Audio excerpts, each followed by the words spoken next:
How to turn off or disable Google Voice typing on Android keyboard. Hi everyone, welcome to the channel. This is Rose and I'll guide you to turn off Google Voice typing on Android.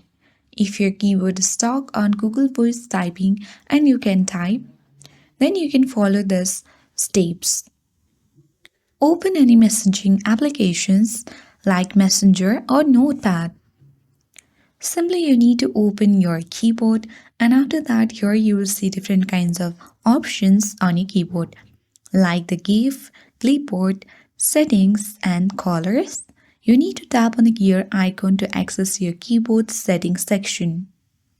Simply you need to look for the option of voice typing, tap to open it and make sure that you toggle the button off for use voice typing. Come back, and as you can see on your keyboard, you won't find the option of Google Voice typing. And finally, you have disabled the option. Now you can easily open any note or text app to check if the keyboard is back.